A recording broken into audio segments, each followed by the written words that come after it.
bienvenidas. Estamos hoy aquí para a presentación un traballo do Obradoiro de Contacontos a cargo da profesora Susana de León, que hoxe é o seu cumpleaños. Vamos a cantar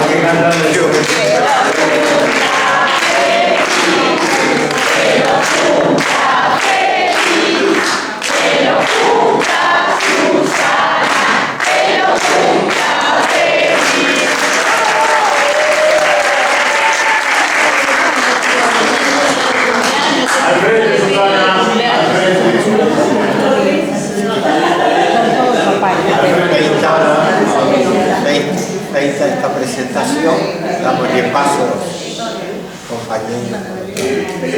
Gracias.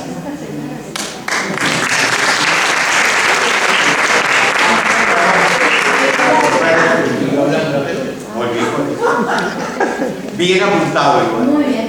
Por favor, apaguen los celulares. Gracias. Bueno, eso no estaba previsto, les voy a decir. Así que, bueno, con la cuestión de los celulares, yo aprendí algo. A mí que me cuesta mucho esa cuestión de los celulares, lo que me resulta más fácil es ponerlo en modo avión. Ya averigüé que si lo ponemos en modo avión no llega ningún ruidito, nada, y para mí lo más fácil es apretar ahí y ya está. Y cuando termino volver a apretar ahí y ya está. Digo por si hay alguno como yo que le cuesta eso. Bueno, muchísimas gracias por estar ahí, que vinieron a mi cumpleaños. Toda la gente que tenés, ¿eh? Toda la gente que vino a mi cumpleaños. Así que grandes regalos, Marta. Sí. Muchas gracias, como siempre, porque bueno, para contar, uno le cuenta a la gente, le cuenta a la persona, y si ustedes no estuvieran ahí, no sería lo mismo, y están siempre. Así que mil gracias. Esta función de hoy, bueno, cada función es única, ¿no? Y cada una es distinta. Esta de hoy va a tener dos partes, que yo no les voy a decir de qué van a constar esas dos partes, lo dirán bien ustedes en el transcurso de la función. Pero van a ver netamente como dos bloques. Nada más, disfruten.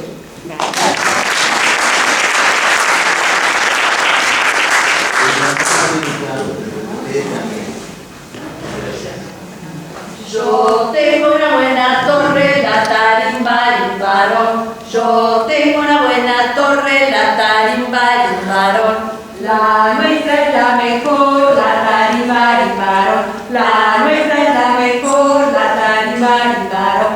Nosotros la destruiremos, la tarimba limbarón. Nosotros la destruiremos, la tarimba limbarón. Y a quien toman por albañil, la tarimba limbarón. Y a quien toman por albañil, la tarimba limbarón. Tomaremos a Nené, la tarimba limbarón. Tomaremos a Nené, la tarimba limbarón. ¿Y qué oficio le pondrán? La tarimba limbarón. ¿Y qué oficio le pondrán? La tarimba limbarón. Le pondremos herrero, la tarimba limbarón. Le pondremos herrero, la tarimba limbarón. Ese oficio sí me agrada, la tarimba limbarón. Ese oficio sí me agrada, la tarimba limbarón. Y es lógico. Es lógico porque yo soy nieta de herrero. Mi abuelo... ¿Dónde está mi abuelo? ¿Lo ven ahí? Sí. Ese buen mozo que está ahí es mi abuelo. Ahora sí. ¿Es guamoso o no es guamoso? Es mi abuelo materno. Era herrero, hijo de herrero, nieto de herrero. Sus hermanos también eran herreros. Su nombre, José Costa Mauricio. Pero en la aldea eran los Costiña, porque en España se usa mucho poner nombres así, ¿no? O sea, todos los herreros de esa casa eran Costiña. Ellos nacieron en una aldea, en Meaño, Bueno, también preciosa aldea, la verdad que sí. Si no, fíjense, no es porque uno, pero sí, son cosas lindas. La aldea es Neaño, para que se ubiquen. Neaño está más o menos a 2 kilómetros de Puente Seso. Es una aldea pequeña, pero en la época que él era joven, tenía cierta particularidad. Sus varones, la mayoría, o eran herreros o eran marineros. Los costeños eran herreros. Fabricaban útiles de labranza, o sea, hoces, palas, bueno, todas esas cosas que se usan. Y aparte de eso, hacían cuchillos. Y doy fe que los hacían muy bien, porque actualmente yo heredé un cuchillo de él, que había hecho él.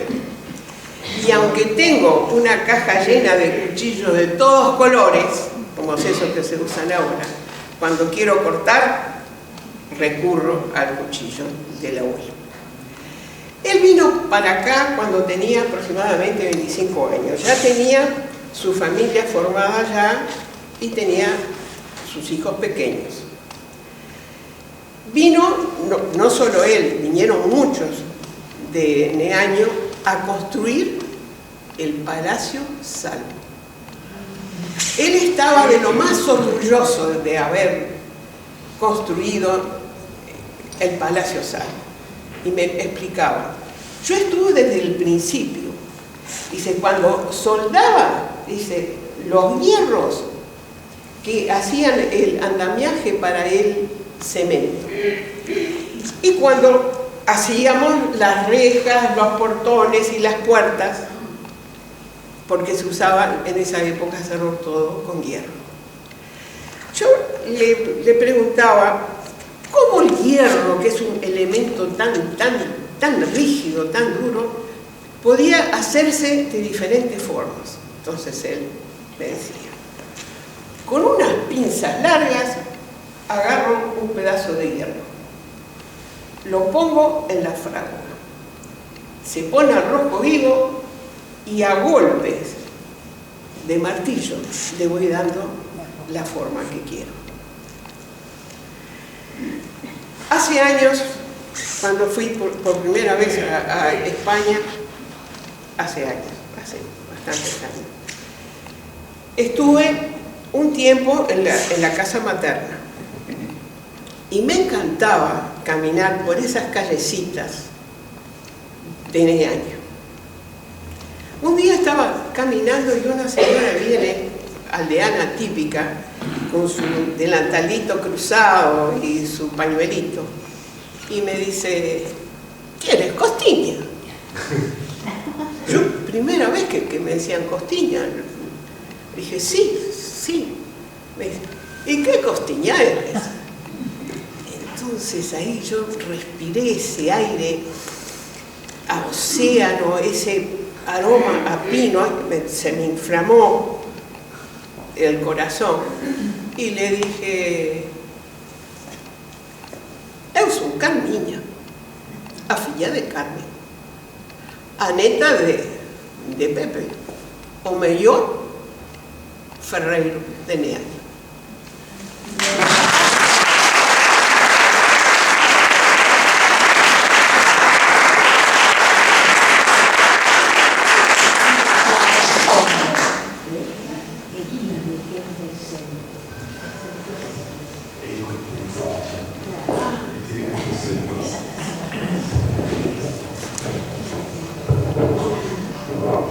Ese hombre tan hermoso que ven ahí es mi papá. Digo es porque está acá todavía. Nació en 1923, es gallego, de La Coruña, como yo, como toda mi familia. Y fue mi héroe, fue mi todo. Nació en 1923 y el año pasado cumpliría 100 años.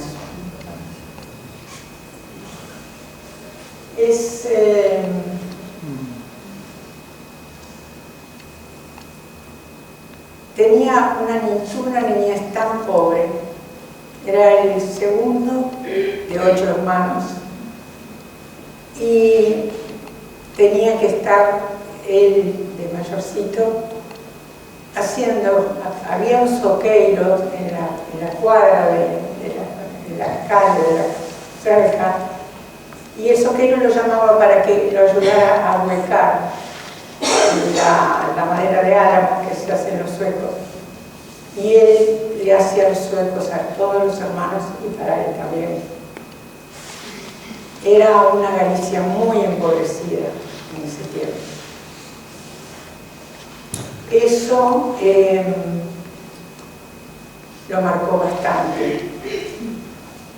Se dio cuenta de la madera tan noble que era el oficio de carpintero, de trabajar la madera, y entró muy joven de aprendiz a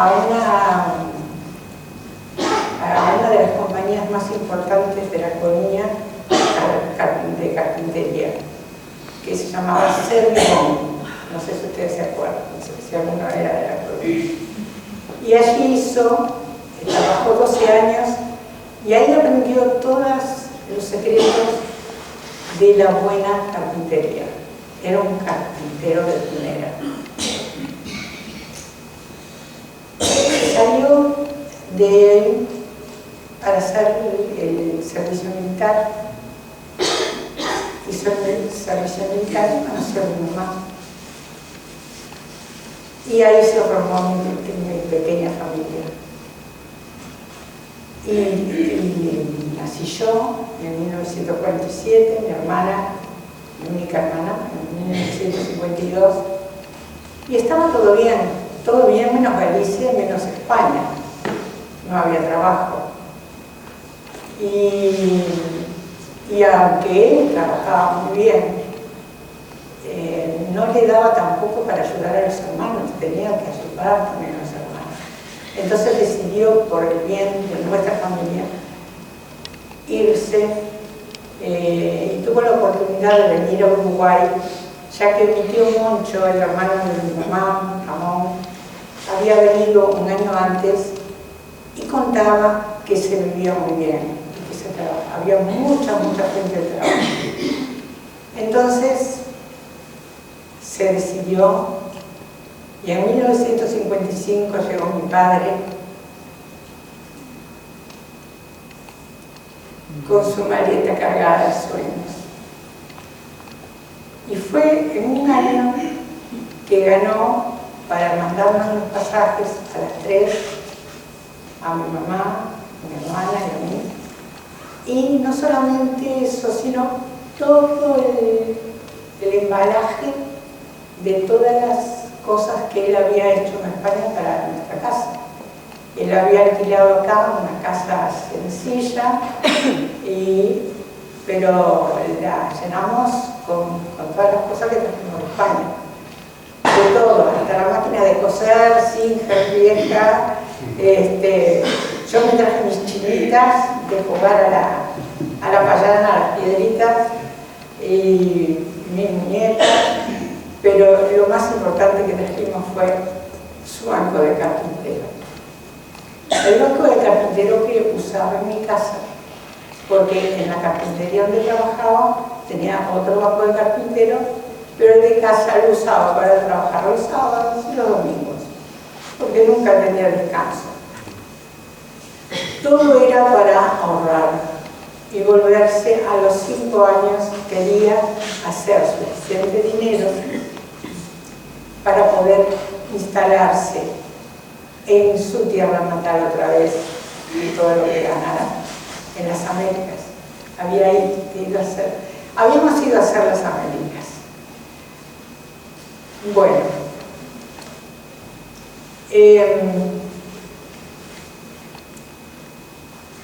perdón, Estoy muy nerviosa. Sí, muy emocionada. Mi papá fue un gran padre, un gran trabajador. Yo parece que lo veo en el banco de carpintero, rodeado de todas sus herramientas, sus gubias, sus formones, todo ordenado, y a mí me encantaba estar con él. Le gustaba estar trabajando en casa. Cuando trabajaba en casa ponía Radio Ortigas en Radio Berlín, le gustaba cantar tangos y yo cantaba con él. Yo aprendí tangos cantando con él y parecía magia, parecía que la madera cobraba magia. Él dibujaba, dejé por ahí el lápiz de carpintero porque lo tengo, el lápiz de carpintero. ¿Lo tenés ahí? Ah, qué pareció. Y dibujaba maravillosamente, torneaba todos los dibujos y era muy buen carpintero, era muy trabajador y muy cumplidor y no cobraba caro. Eran 3 razones también muy importantes para que llegara a tener muy buena clientela. A mí me encantaba verlo trabajar, ver cómo cepillaba y salía de los rollitos de viruta y se le llenaba el pelo ese tan lindo que tenía rizado de acerrín y cantaba tanto conmigo. Era un momento mío y de él. Lo recuerdo con mucho cariño todo eso. Y bueno, llegó a tener clientes muy importantes por esas características que tenía, y hay lugares como supieron de él, de cómo trabajaba, y de gobierno una persona conoció y lo llamaron para hacer la cobertura de la Ampris del Club Uruguay. El Club Uruguay que está en la plaza Matriz. Cerca de mi casa. Y también trabajó en la casa presidencial, esas ventanales que son semicirculares, los sacó todos porque estaban deteriorados, los arregló él, de la casa presidencial, y también trabajó como 2 o 3 meses en la quinta presidencial de Anchorena, en Colonia. O sea, trabajaba muchísimo, pero él tenía siempre tiempo para ahorrarse los juguetes, para ahorrar en la época de Reyes o de Navidad. Él nos hacía carritos de feria, paletas para la playa, pequeños muebles mobiliarios para las muñecas. Éramos una familia, éramos los 3 mosqueteros, que nunca fueron 3, siempre fueron 4. Y el cuarto era D'Artagnan, era yo. Y teníamos una familia muy linda y bueno, quisimos cumplir eso de que nos vinieran con dinero para... Trabajaba muchísimo, maderas muy nobles. El todo tenía ese aroma madera. Todavía lo tengo en la nariz, el olor de la madera de mi padre. Trabajaba en maderas nobles, caoba, roble, nogal, castaños. Y de las manos de él salía, a mí me parecía como magia. Era como una magia.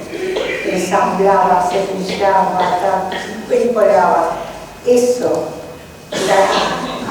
alfombras que usaba tenían un perfume tan especial que yo eran de mi niñez, eso es un recuerdo latente, un recuerdo que me marca. Y por eso me emociona tanto. Bueno, después los años fueron pasando, los 5 años se fueron pasando, porque él no pudo dejar de trabajar porque cada vez tenía más trabajo. Y nosotros seguíamos creciendo, creciendo. Y cuando yo llegué a los 17 años, me casé a los 18, me novié y me casé a los 18 años. Así que él siempre me echaba la culpa a mí de que yo, por el noviazgo, casándome, que no me iba a dejar acá. Entonces me decía, me quedé acá por ti. Pero no era así. Él se había enamorado de Uruguay. Y el Uruguay fue muy bueno con él. Él le dio toda su vida y su arte a Uruguay, pero también nosotros fuimos muy felices acá en este país. Y sé que me estoy olvidando de algo importante, pero creo que lo que más le quería decir, perdón que me estoy olvidando. Era un padre amoroso, era un padre de esos que abrazan, de esos que dan besos, de esos que dicen te quiero. Y esta es la prueba. Este portarretratos con ese lápiz que vieron, lo dibujó él, le hizo todo ese tallado, esa soy yo con 9 meses. Y ese portarretratos es lo primero que cuando yo me voy de algún lugar, y el lápiz de carpintero de mi papá también, cuando yo me voy de un lugar, de un país, tiene más salidas, más entradas en avión, en tren, en ómnibus, en maletas, en baúles, pero siempre está conmigo. Y va a estar siempre.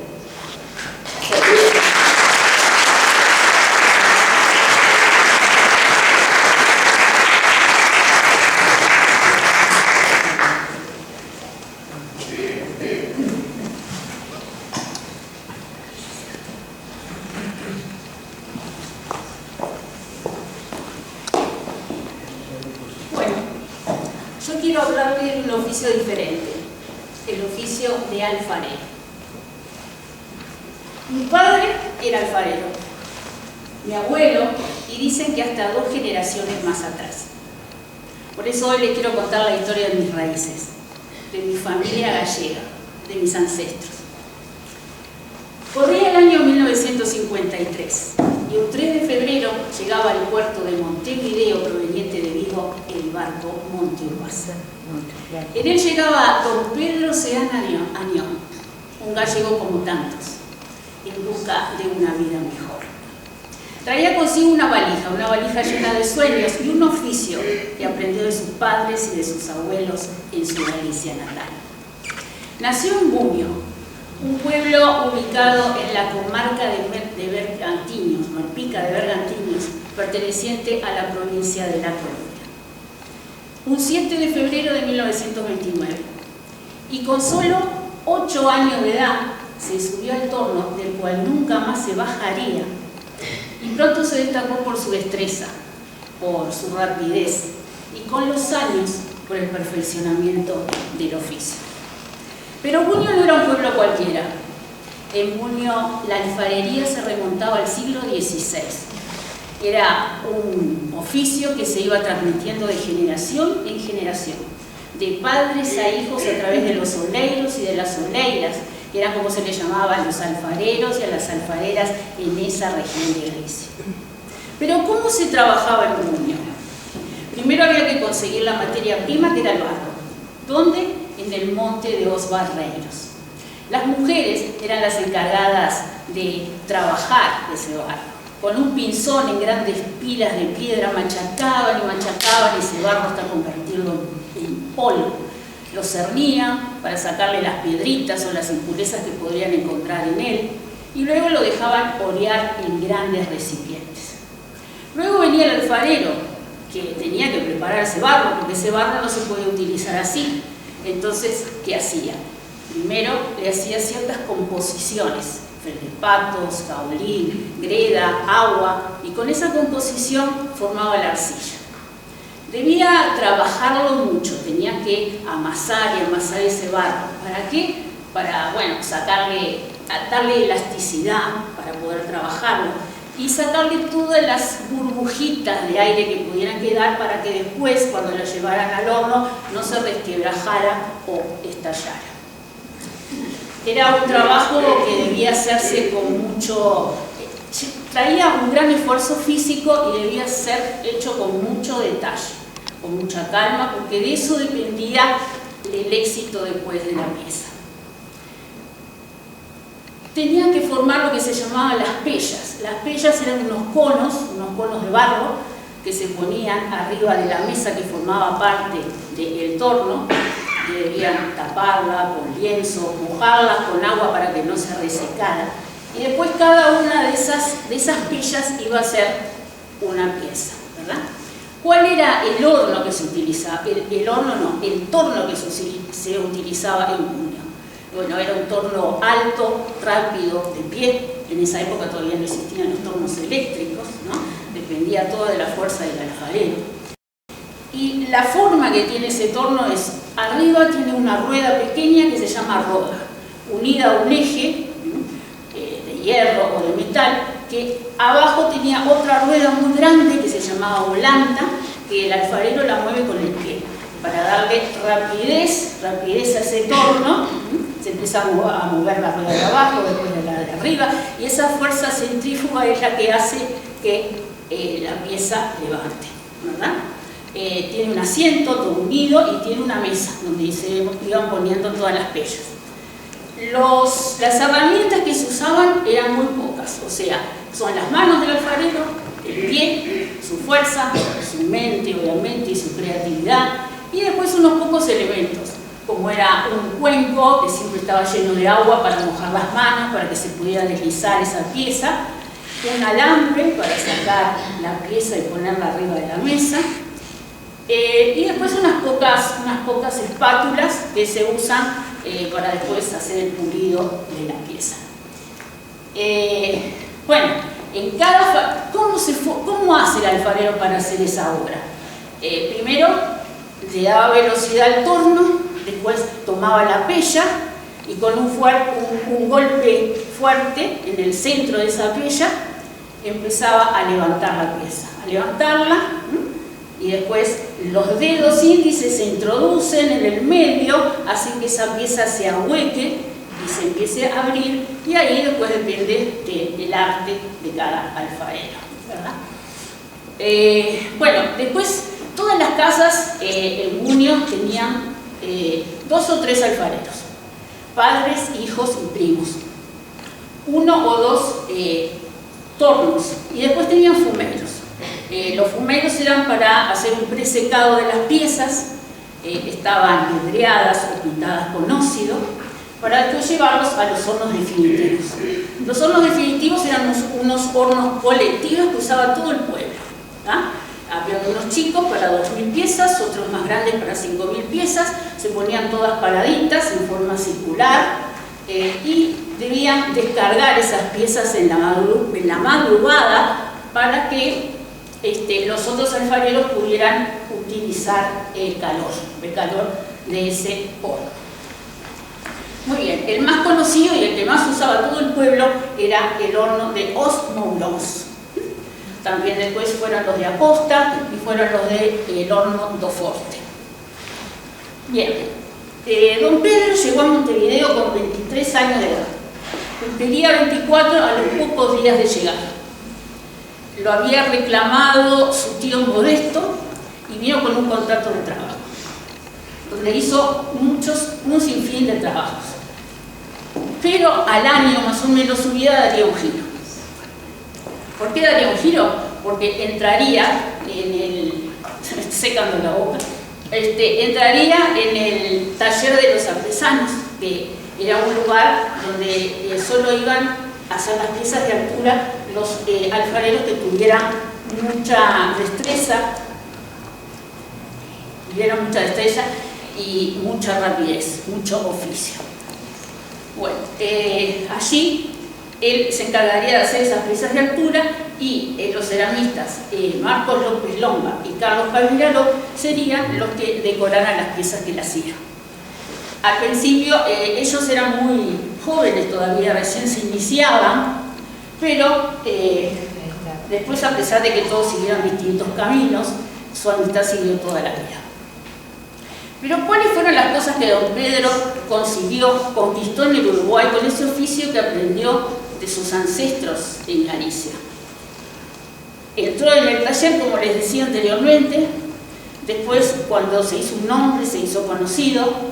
Si me acercas un poco, porque no sé qué, se me está citando horrible la foto.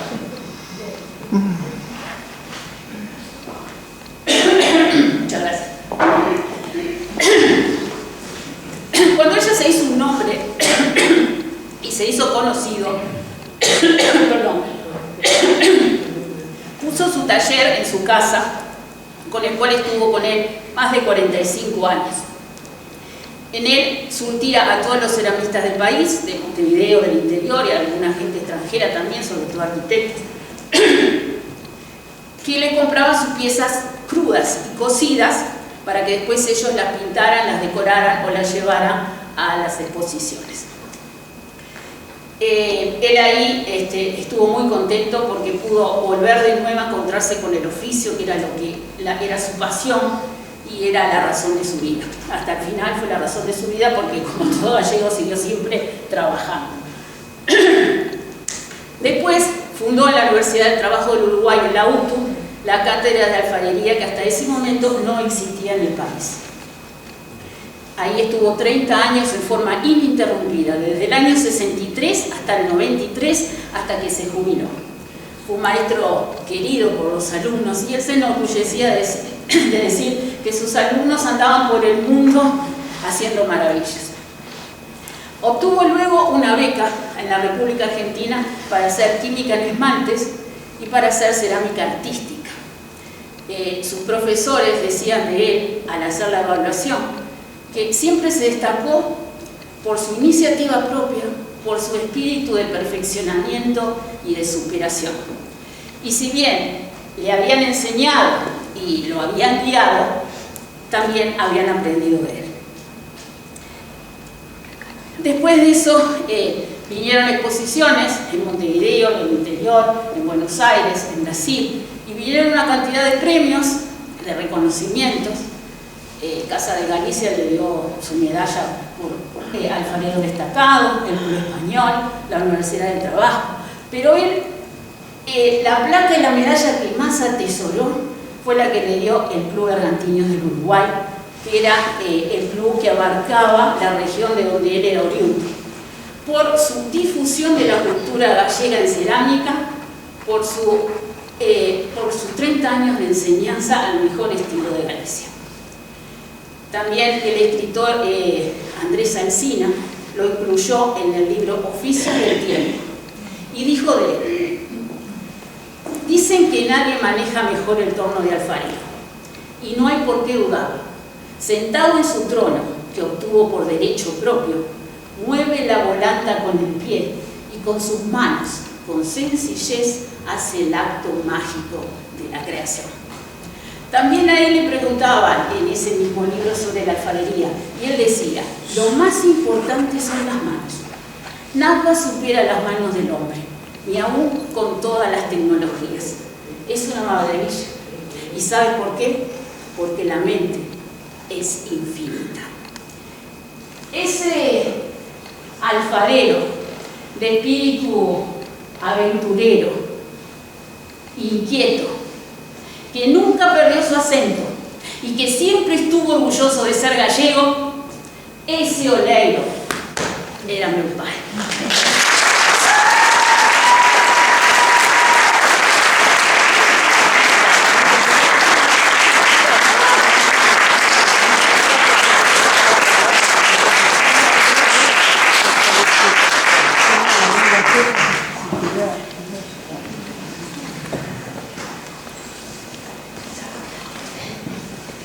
Bueno, yo les voy a hacer un cuento diferente, que en un punto tiene que ver con lo que contó Blanquita. Mi cuento empieza por allá por los años 1980 y tanto, que por primera vez tuve junto a mis primos los documentos donde estaban los bienes que tenía mi abuelo. Y entre esos bienes había un forno de barro. Y yo me pregunté, ¿pero qué hace un forno de barro entre los bienes? Un horno de barro es para hacer un asado, para hacer pan, para hacer una pizza, en fin, para cocinar. Y eso siempre me quedó a mí, en mi cabecita, esa inquietud. Pero nunca supe qué era. Hasta el año 2022, que estuvimos en viaje con mi esposo y con unas amigas, y cuando llegamos a Coruña fuimos a dar a la aldea donde yo nací. No es una aldea, es un pueblito, Xornes, en una casa rural. Xornes está muy pegadito a Buño, termina Buño y empieza Xornes. Y bueno, ahí cuando nos entregan la casa, un chico muy amable, bueno, nos dio las indicaciones y una de las amigas le dice que aquí había una señora que había nacido en ese pueblo. Ahí me pregunta quién era, yo, la familia. Bien, dice, le voy a decir a mi suegro, porque él conoce mucha gente de muchos años, obviamente. Bueno, bien. A los 2 días el señor llama por teléfono y pide a ver si podía hablar conmigo. Y yo digo, ¿pero qué quiere? Al fin y al cabo, porque bueno, estoy de paso, no vengo a buscar nada. Entonces, bueno, le digo sí, que vengan. El otro día vino, empezamos a hablar, una persona maravillosa también, cerciorándose de la familia que éramos, bueno, una conversación preciosa, y de repente me dice, ¿quiere ir a las tierras donde usted nació? Le digo, por supuesto que quiero pisar otra vez esa tierra. Y bueno, dice, nos están esperando ahí. Bueno, fuimos, conversamos mucho, me contó muchas cosas de mi abuelo, la persona que hoy es el propietario, divino. Y de repente me dice, bueno, están muy apurados, tengo otra cosa que mostrarle. Le digo, ¿otra cosa? Sí, que le va a gustar. Bueno, vamos a ver. Y fuimos a un lugar que es un museo de los Oleiros, en Coruña, en Buño. Había un horno, este horno, y frente a él me dice, este horno era de su abuelo,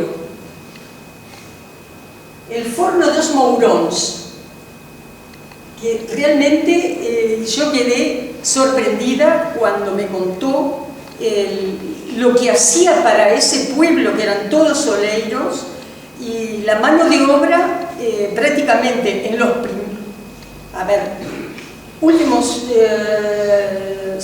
los últimos años del siglo XIX y el XX hasta la mitad más o menos, pero en principio este era el único horno que había. Y bueno, y era era el trabajo de todo el pueblo. Entonces, la verdad que fue muy emocionante. Les voy a explicar.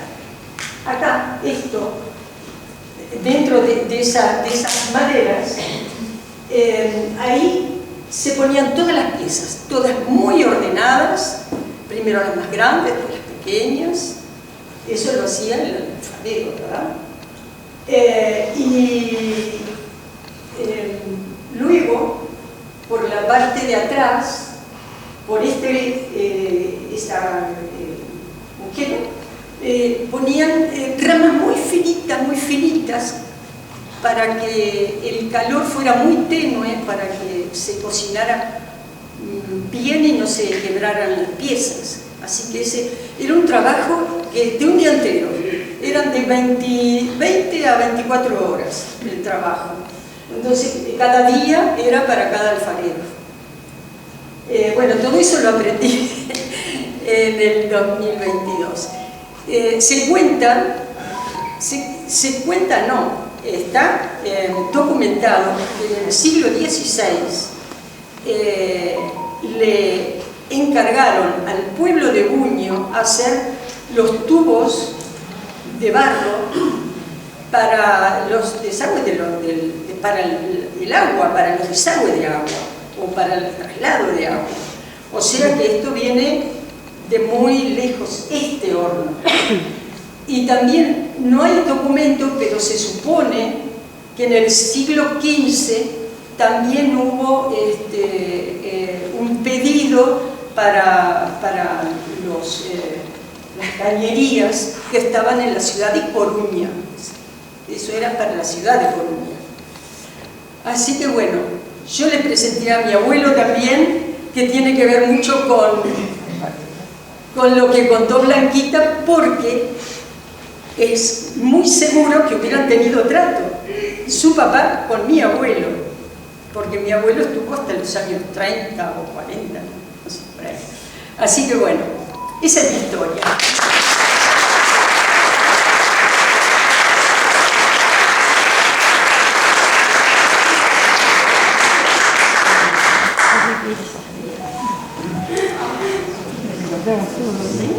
Yo no voy a hablar del sexo masculino, voy a hablar de mi madre, una gallega aguerrida y atípica en oficio. Esta es mi madre, a los 28 años, pero les quiero contar algo antes de entrar en la historia de mi madre. Yo nunca vi una foto, ni de niña, ni de joven de mi madre, hasta hace una semana y poco, porque en Galicia y en su casa, especialmente, no había plata para fotos. Teníamos que hacer esta actividad. Y yo digo, qué lástima, no tengo una sola foto de mi madre joven. Y un día de mañana, porque a veces parece que la camisita nos trabaja de noche y de mañana nos iluminamos, me despierto y digo, pero yo tengo el pasaporte de mi madre. En el pasaporte tiene que haber una foto de mi madre. Y mi madre vino joven.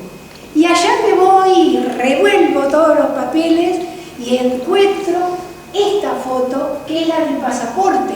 Como ustedes pueden ver, tiene la marca de los ganchitos, de las grampitas, que con tanto tiempo oxidaron el papel.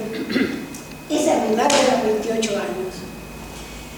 Ella nació en una aldea pequeñita en la provincia de Pontevedra, llamada Ocasal, muy cerca de Pontevedra capital. La mayor de 6 hermanos, en una familia pobrísima, tuvo que dejar la escuela muy pronto, fue menos de 3 años, porque había que trabajar.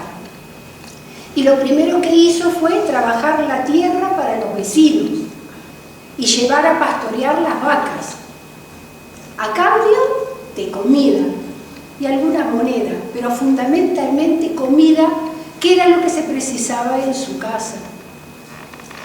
Después, ya moza, siguió trabajando relacionado con la tierra, porque cerca de su aldea, en la parroquia de Lourisán, había un predio de unas 50 hectáreas más o menos que pertenecía a la Diputación de Pontevedra y era un centro de investigación forestal que había pertenecido al político Eugenio Montero Ríos. Por eso los vecinos todos lo conocían por la granja no, en gallego, a Granja de Montero.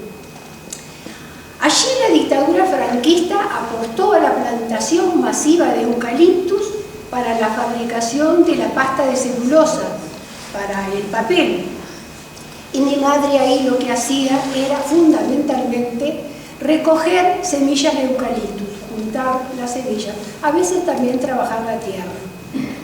Y ustedes se preguntarán, ¿y qué es lo atípico que nos anunció si todos los gallegos trabajan la tierra? Bueno, cuando estaba trabajando ahí, en la granja de Montero, se entera de que la Escuela Naval Militar se va a trasladar de la ciudad de Cádiz a Marín, una ciudad que también queda muy cerca de su aldea.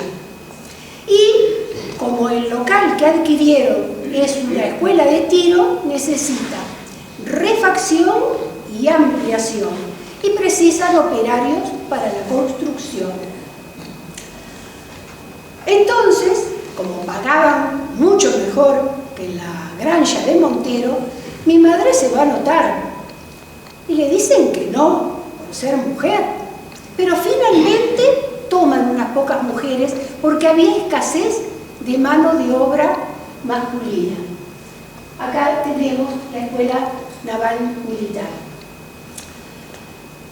Allí le toca trabajar en una cuadrilla con un montón de hombres y solamente 2 mujeres, mi madre y una compañera que ella cuenta que era una gallega fortachona, aguerrida, grandota.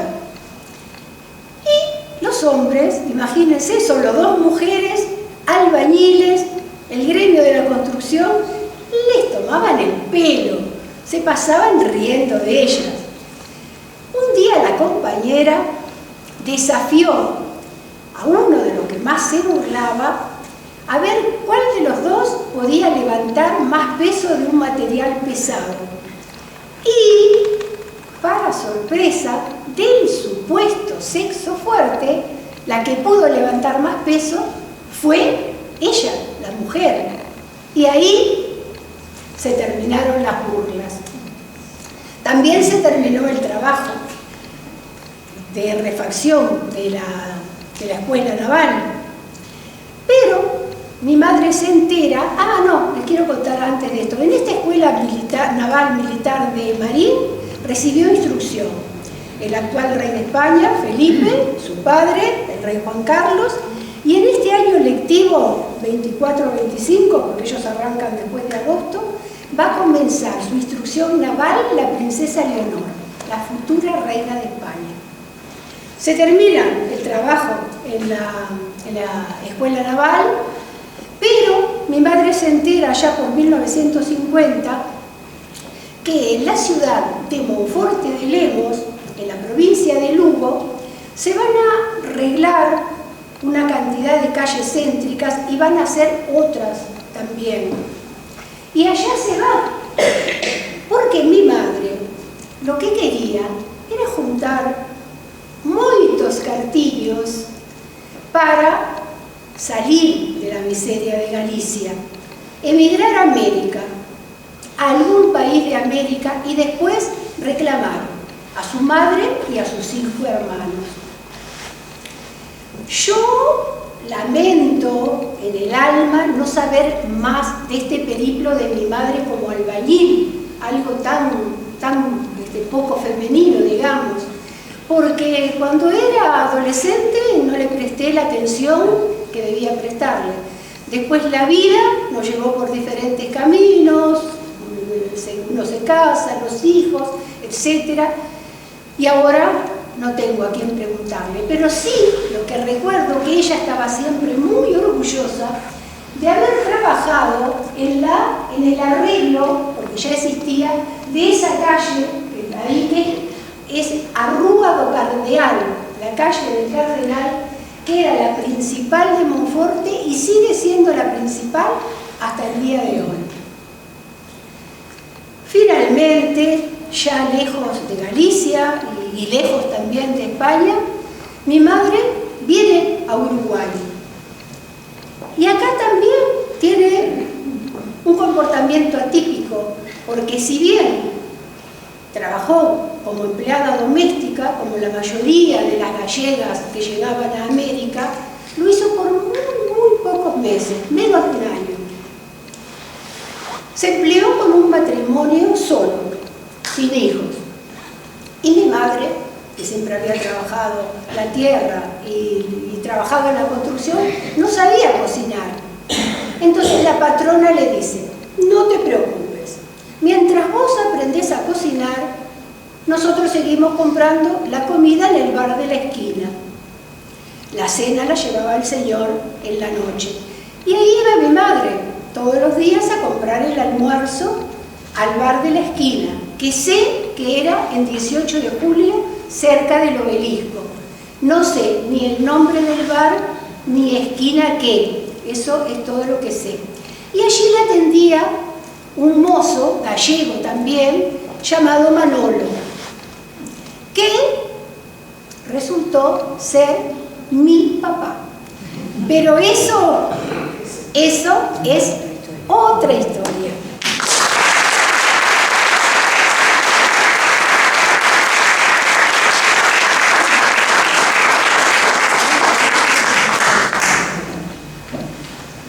Y hablando de oficios, llegó el momento del que tanto nos gusta, el oficio de contar.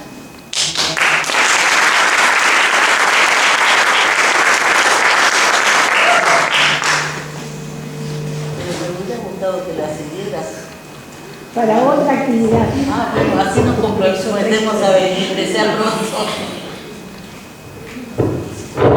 Cuentan que cuando apareció, el público quedó muy impresionado. Estaba muy viejita, frágil. La acompañaron hasta un sillón y la ayudaron a sentarse. Ella tomó un poco de vino en sus arrugaditas manos y comenzó a contar historias. Las recordaba y volvía a contar sin ningún papel entre las manos.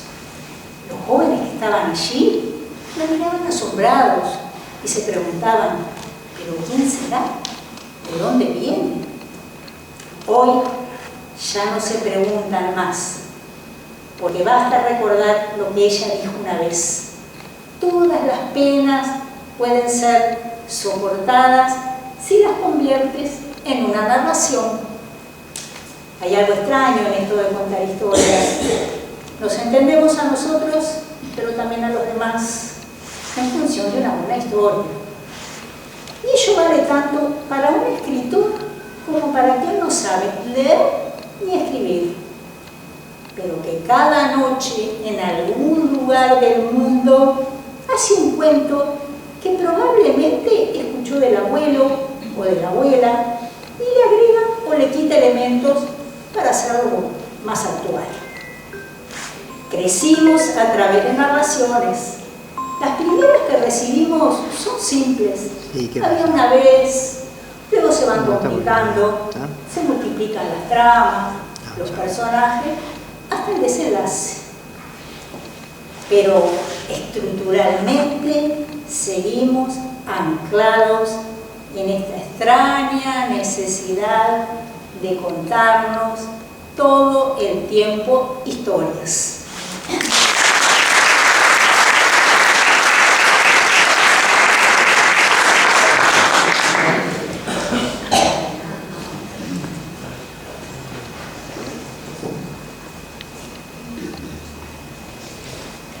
Todo lo que termina está precedido de una música. Esas fueron las palabras de mi madre cuando le pregunté por qué habían elegido un timbre para indicar la finalización de la clase. Todos los alumnos, menos yo, formaban una fila en el patio y se iban a sus casas, mientras que yo, la única, tenía que esperar que ella, la maestra de tercero, firmara los cuadernos, llenara las planillas, cerrara los armarios. Confieso que a mí me hubiera gustado salir con mis compañeros. Me gustaba jugar, gritar, correr con ellos en la vereda, ver quiénes los venían a buscar, a ver si era como yo me había imaginado. Entonces le contesté a mamá con cierto reproche que para mí el timbre no indicaba la hora de salida. Entonces ella me dijo que había dos tipos de música. Una que era como un sonido largo y agudo, que cuando se escuchaba había que dejar todo lo que uno estaba haciendo, recoger sus cosas e irse para su casa. Pero había otra música, más suave y secreta, solo para algunos, que cuando la escuchaban indicaba que empezaba una lenta despedida. Traté de escuchar esa otra música mientras me acostumbraba a la rutina cotidiana de recorrer las aulas vacías. Me conocía todos los rincones de la escuela cuando ya no queda más nada, solamente salones vacíos y ese olor a encierro y a tiza de los salones. Esa cotidiana desgracia o aburrimiento que me tocaba vivir, a su vez que me hacía diferente, me daba poder, porque yo conocía todos los rincones de la escuela, sabía dónde era la escalera que llevaba al sótano, dónde se guardaban las llaves para ir al salón de actos, dónde estaban las banderas para los días de fiesta y los cuadros de los próceres. Entonces, creo que fue ahí que me convertí en narradora, porque para que mis amigos no me aislaran y quisieran jugar conmigo, empecé a contarles historias que inventaba de lo que pasaba en la escuela cuando ya lo único que había era silencio. En esas historias, muchas veces yo era la víctima, otras la heroína, pero siempre única testigo. Algunas veces, que no tenía mucho tema, jugaba con el silencio. Entonces les decía que lo que había visto era tan serio o tan grave que no se los podía contar, pero que ya iba a llegar el día en que se los iba a decir. Claro, no podía abusar mucho de eso porque si no me iban a dejar de lado y se iban a ir a jugar a otra cosa. Una tarde en que no se me ocurría nada para contar, la realidad vino a salvarme. Yo estaba sentada al lado de la sala de maestros y en eso escuché a dos maestras que hablaban bajito sobre el marido de Antonia, la portera. Decían que había caído preso por falsificar cheques. Yo no entendí mucho, pero me dio mucho miedo. Me daba la impresión de que el peligro andaba cerca. Traté de imaginarme cómo era el marido. Es decir, no imaginarme cómo era, porque yo lo había visto 2 o 3 veces, no lo recordaba bien. Quise traerlo a mi mente, a ver si había algo en su cara o en su aspecto que ya anunciara que iba a caer preso. Me acordé que era flaco y caminaba rápido. Y ahí supuse que capaz que ya lo estaba buscando la policía de esa época. Un día recuerdo que me regaló un alfajor. Ya estaba segura que ese alfajor era robado. Entonces seguí asustada. Esa noche no me podía dormir. Tenía miedo. Pero al otro día, cuando me desperté, sentí una sensación que muchas veces sentiría luego con el correr de los años. La satisfacción de tener una historia para contar. En el primer recreo empecé el relato.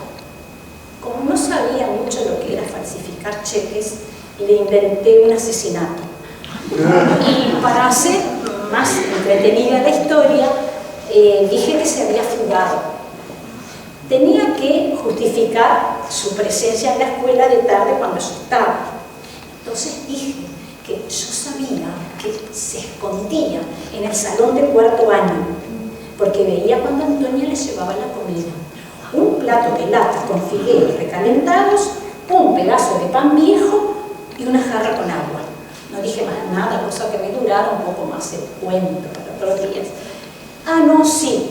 Frente a una pregunta sobre dónde dormía, le dije que en un colchón en el piso, con sábanas grises, y que debajo de la almohada guardaba un revólver y una foto en blanco y negro ajada. Sentí la misma sensación de miedo que había sentido yo cuando escuché eso. Y además descubrí que la descripción minuciosa de los detalles de una historia hace mucho más creíble aquellas cosas que jamás sucedieron. Al otro día, una mamá pidió para hablar con la directora. Le dijo que cómo era posible que la escuela fuera refugio de delincuentes y que no intentaran negárselo, porque a ella, a la nena de ella, se lo había contado nada menos que la hija de una maestra, y que los niños nunca mienten. Cuando yo escuché eso, todavía recuerdo la luz que tintineaba por la ventana de la dirección. Yo estaba sentada esperando a mi madre. Me dio miedo, que me imaginé que mi destino inmediato iba a ser el mismo que mi marido de Antonio. Cuando salió la señora, me miró con una cara de rencor que aumentó el terror que yo tenía. Y en eso escuché a la maestra, porque mi madre había quedado en la dirección, y escuché a la maestra que le decía, hablaban de mí, que cómo era posible, que las cosas que había contado, que evidentemente me tenía que poner mucho más límites y todo cuantas cosas, no sé qué. Y en eso escuché a mi madre contestarle, y ella levantaba un poco la voz y se hacía como que la indignaba. Y escuché que le decía que cómo era posible que una alumna como Marcelita, abanderada, no fuera capaz de distinguir una simple historia de recreo de un cuento verdadero, que evidentemente había que revisar el sistema de elección de abanderados y escoltas porque no estaba demostrando la capacidad intelectual del alumnado. Caminamos con mi madre las 3 cuadras que separaban la escuela de mi casa. Mamá no hablaba, miraba para arriba, como tratando de encontrar una respuesta o de descifrar un enigma. Yo sentía esas calles, no las iba a volver a recorrer. Me parecía el perfume más rico y el lugar más lindo porque sabía que era la última vez que pisaba yo, que mi futuro iba a ser el exilio a otra escuela. En eso, mi mamá se detiene, me mira y me dice que qué historia más espectacular se me había ocurrido, que evidentemente mi imaginación era maravillosa y única y que iba a tener mucho éxito en la vida.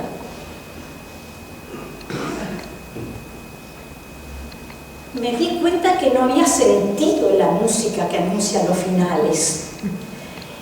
Y mi mundo se reconstruía, mi universo se reconstruía. Ya estaba segura que esas calles las iba a volver a recorrer. En eso, mi mamá caminando dice, pero hay otra pregunta que te quiero hacer y que solo tú me la vas a poder responder. ¿De quién era la foto foto en blanco y negro que guardaba el marido de Antonia debajo de la almohada al lado del revólver. Yo la miré y con la certeza de quien dice una verdad innegable, le dije: mañana te sigo contando.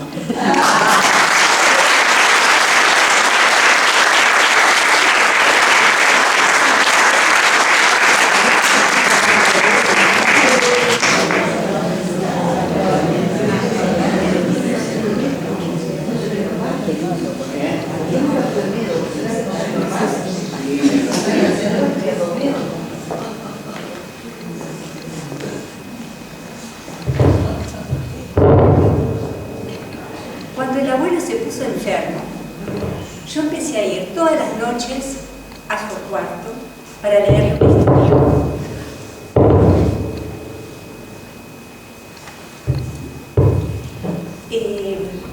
Hasta que me devuelvas todas las que yo te conté de niño, me decía. Llegó un momento en que ya le había leído todos los libros que teníamos en la biblioteca.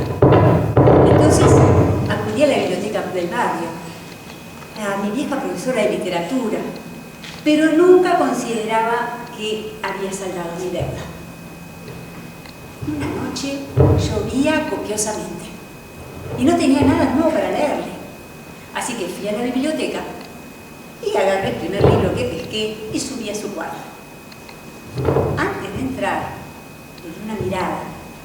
Era un estudio sobre aves, pero solo tenía fotos e ilustraciones, nada más. Entré, me senté en el sillón de costumbre y empecé. Había una vez, en un reino muy lejano, un joven que le cantaba a todo lo que le rodeaba. El vuelo de los pájaros, el sonido del agua en el arroyo, los ojos de una joven que había visto pasar. El rey, enterado de la facilidad con la que él componía sus canciones, le ordenó que se presentara en el palacio y cantara en su honor. El joven acudió, pero en realidad él nunca había cantado por orden de nadie. Cantaba porque sí, como le salía, espontáneamente. Miró al rey, le sonrió y empezó a tararear. La la la la la la la la la. Pero no le salía ninguna palabra. Y el rey esperó. Y al final se impacientó. ¿Te has atrevido a desairarme? Todos en mi pueblo saben que le cantas a cualquier cosa y eres incapaz de componer unos versos en mi honor. El joven no supo qué responderle. Bajó la mirada y en eso vio una hormiguita que caminaba con su carga. Y le empezó a cantar. Hormiguita chiquitita, arrastrando tu carguita. El rey se enfureció y le dio la orden a la hechicera de la corte que lo convirtiera en pájaro, que le diera una pócima para convertirlo en pájaro, pero un pájaro que cantara siempre, pero que nunca pudiera ser visto por nadie. A la hechicera le dio pena, pero cumplió la orden. Pero le dio una voz tan hermosa, que conmovía todos los corazones, que aquietaba a los que estaban inquietos, alegraba a los que estaban tristes. Según cuenta la leyenda, cuando uno de esos pájaros, llamados gilandrias, canta cerca del lugar donde está naciendo una criatura, ésta terminará siendo poeta. Hasta el día de hoy nunca nadie vio una gilandria, pero su canto ha sido escuchado en distintas partes del mundo. Y todos dicen que nunca escucharon nada igual, que les cambió la vida, que de pronto sintieron ganas de querer a todo el mundo, de perdonar a los que les habían hecho daño, de cambiar el mundo. Cuando miré al abuelo, vi que tenía las mejillas bañadas en lágrimas. ya no me debes nada, me dijo. Puedes irte. Le di un fuerte abrazo y cuando ya estaba por salir del cuarto, me dijo, ¿sabías que cuando tú naciste cantó una gilandria?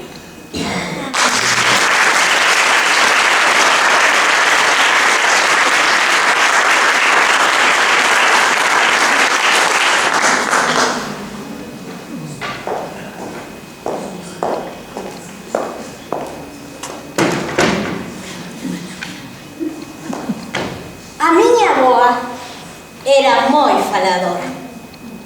Coñecía moitísimas historias da xente da aldea e gustaballe contalas. Unha noite de inverno, era unha noite ben fría, pero nós estábamos a gusto ao pé de lareira porque o lume arrequentaba toda a cociña.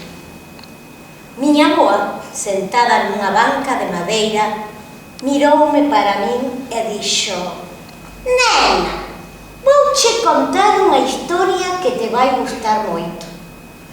A historia do Manuel e da Manuela, veciños da miña curmá. Un matrimonio de teimudos de enriba a baixo». Miña avoa tomou un grolo da xerra de viño e comezou: o Manuel e a Manuela estaban sempre a rifar, sempre discutindo entre eles. Queríanse, levaban 40 anos de casados, eran tal para cual. Non tiñan fillos, porque nunca se puxeron de acordo. Cando ela quería, el non quería. Cando el quería, ela non quería. Era así a cousa. Un día, o Manuel fora a feira e mercaron a burra. A Manuela noxouse. A Manuela non quería unha burra, quería un burro. Pelexaron, discutiron. A fin, a pobre burra quedou na casa. Pero a pobriña, a Manuela trataba moi mal e chamáballe Manoliño.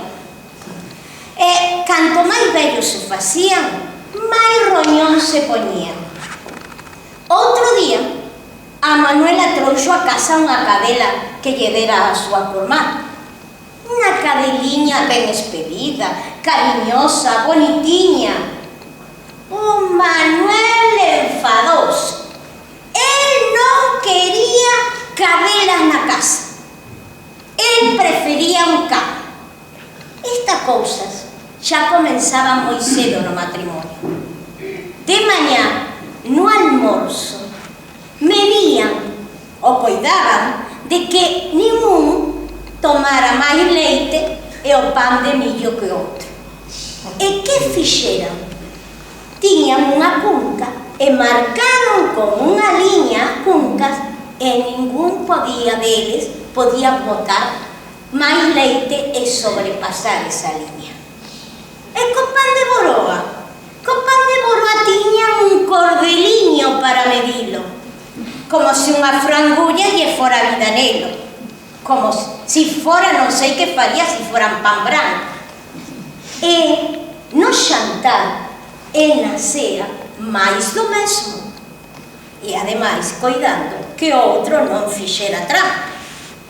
Cando un non estaba de acordo co que decía o outro, que era case sempre, berraban fortísimo. Os veciños estaban acostumados, porque ademais, con tanto barullo, tiñan diversión todos os días. 3 días antes do Nadal, a curmada Manuela regaláralle 3 ovos ao matrimonio. 3 ovos dos mellores das galiñas do seu corral. Para o Manuel e a Manuela estaban contentísimos, porque eles había tempo que non cataban ovos, porque non tiñan galiñas. Entón, estaban moi contentos. A Manuela puxose a preparar o día de Nadal, puxose a preparar o xantar. Ese día, ademais do caldo e do pan de boroa, xantarían 3 ovos.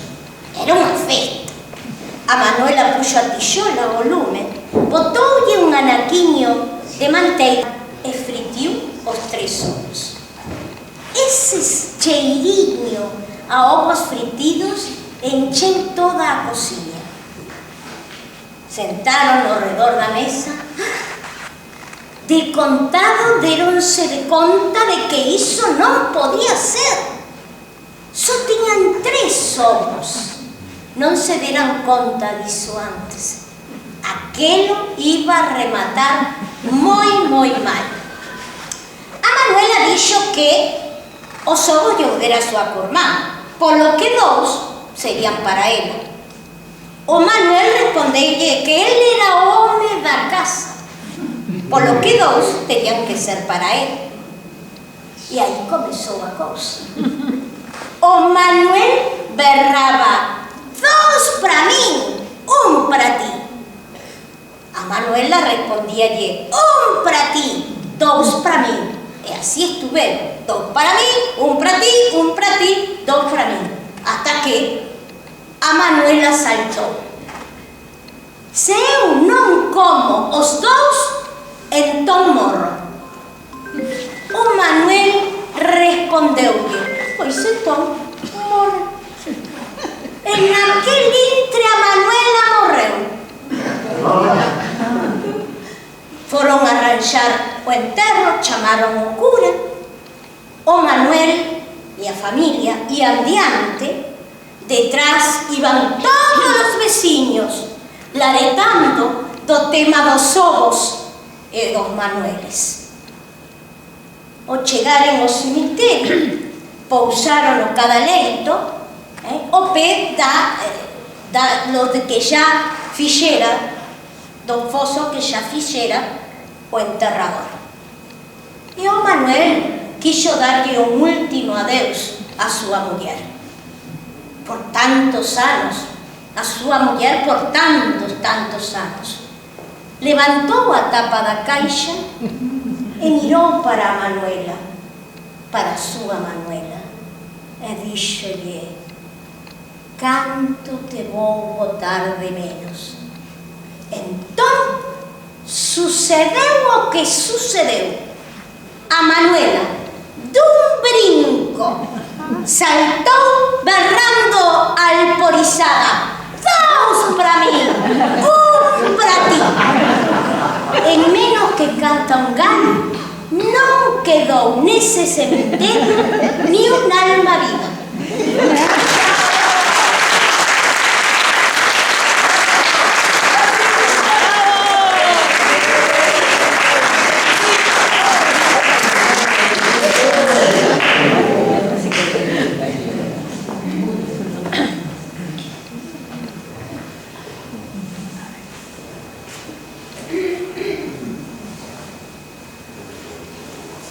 Yo quedé viuda a los 50. Lo primero que hice fue arreglar la herencia con mis hijos. Una casa y unos terrenos que tenían una playa. Me fui a vivir con mi hermana, una mujer buenísima, soltera, mi hermana. Ercilia.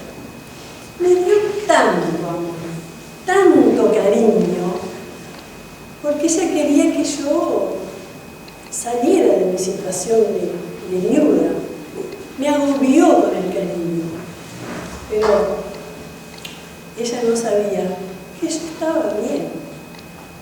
Yo estaba bien porque iba a estar encerrado entre 4 tablas por el resto, para siempre. Pues yo he sido muy desgraciada con él. Él me había hecho llorar muchísimo. Tuve una vida horrible con él. Y para colmo él se fue muriendo de a poco y maldiciendo todavía. Bueno, pero yo vivía en un pueblo de campaña, del interior. Y tenía que ser ser una señora viuda decente. Así que yo iba todos los domingos, cambiaba al cementerio, cambiaba las flores, lustraba los bronces, limpiaba la tumba, le pasaba un trapito a la foto del finado que estaba justito en el medio de la cruz y que habían puesto sus hijos. Domingo a domingo haciendo lo mismo, siempre lo mismo. Bueno, pasó un tiempo, muchos domingos, y un día vio que habían cambiado el sepulturero. Y el sepulturero se acercó y se ofreció a ayudarme. Yo acepté. Y mientras yo cambiaba las flores y él limpiaba la tumba, Nemesio era, yo después el nombre de él. Nemesio, yo estaba limpiando y yo lo miré. Era lindo Nemesio. Era muy hermoso. Era flaco, un cuarentón. Yo lo miré, pero no dije nada. Y después nos sentamos allí en un banco que estaba cerca de la tumba. Ahí mi marido, que antes con sus ojos parecía decirle desde la foto, esto lo vas a tener que hacer toda tu vida, ahora me miraba como, me parecía a mí que me miraba como con rabia. No me gustó nada. Hablamos pavadas con el inicio, porque cuando uno no sabe de qué hablar, empieza a hablar del tiempo, de que si llueve, de que si no llueve, de que si va a hacer frío, esas pavadas. Cada uno se fue para su casa. Al domingo siguiente, yo intuía que Nemesio iba a estar.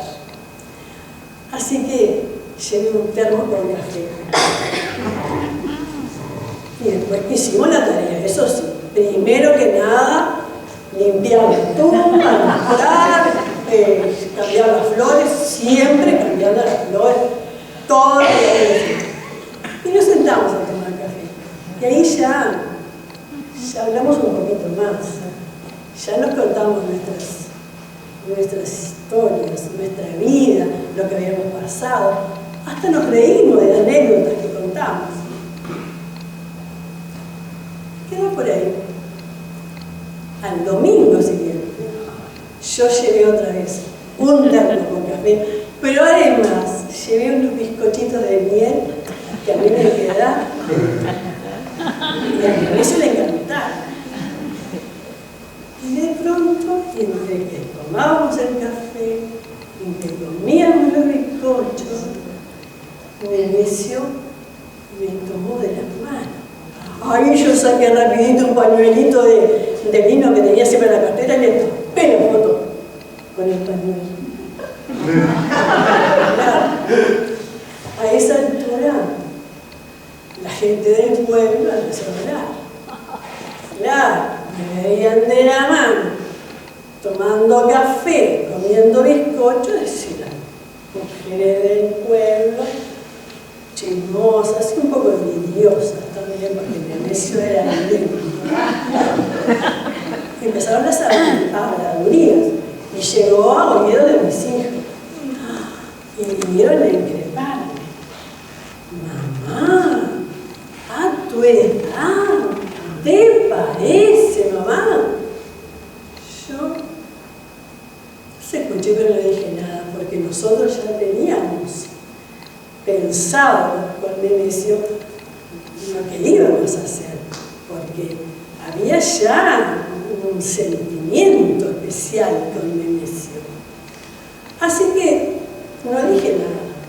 Y al domingo siguiente, temprano, bien temprano, Nemesio había conseguido una camioneta prestada. Y nos íbamos a vivir nuestro amor.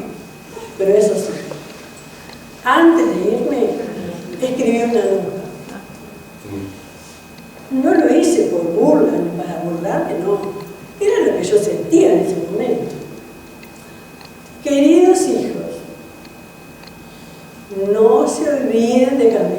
flores, de lustrar bronces, de limpiar la tumba, de pasarle un trapito a la foto de su querido padre. Porque ahora que Nemesio y yo nos vamos, va a quedar descuidada y no puede ser. Besos, Ramón. Y me fui con Nemesio porque nunca es tarde para el amor.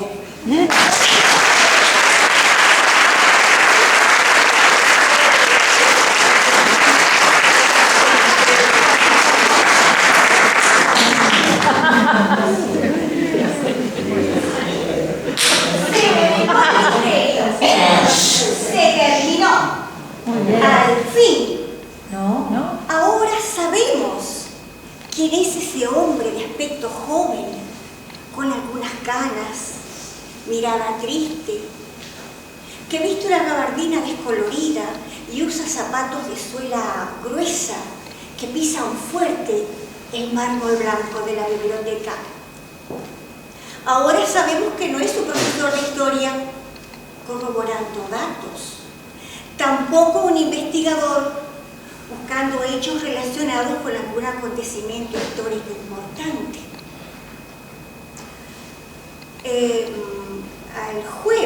Ayer jueves, cuando entró a la biblioteca, lo seguí y le pregunté si podía ayudarlo. Me dijo que no buscaba un libro en particular, que era más bien personal. Y me quedé frente a él, parada, mirándolo, y entendió el gesto. Y empezó a contarme. Años atrás, cuando era un niño, su padre tuvo que ir a la guerra. Y la forma de estar comunicados con su familia sin levantar sospechas era poner una carta dentro de un libro, porque su esposa, aficionada a la lectura, seguro que la iba a encontrar. Así fue durante mucho tiempo.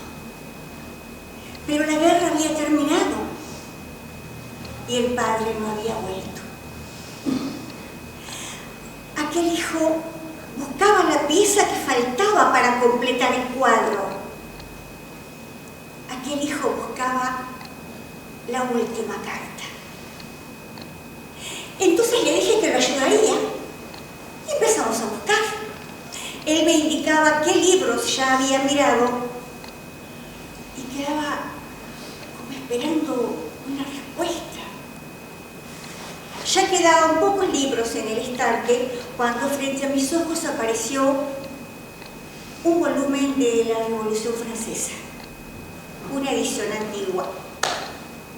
Lo abrí y allí estaba la hoja doblada. Él la tomó con manos temblorosas y la leyó en silencio. Cuando me miró, tenía los ojos húmedos. Me dijo que sí, que era de su padre, fechada pocos días antes de terminar la guerra. En ella decía que contaba los días para estar de nuevo en casa y que los amaba profundamente. Apretó la carta contra su pecho y se dirigió a la salida. Yo busqué rápido una hoja y un lápiz y escribí la dirección del patronato. Y lo alcancé. Le dije que formaba parte de un grupo de personas muy lindas, que nos reuníamos los viernes a contar cuentos, a contar historias, a compartir pedacitos de nuestra vida. Y seguro que él tendría mucho para compartir. Leyó el papel y lo guardó en un bolsillo de la gabardina. Intentó una sonrisa y se fue, sin decir nada. Ojalá que un viernes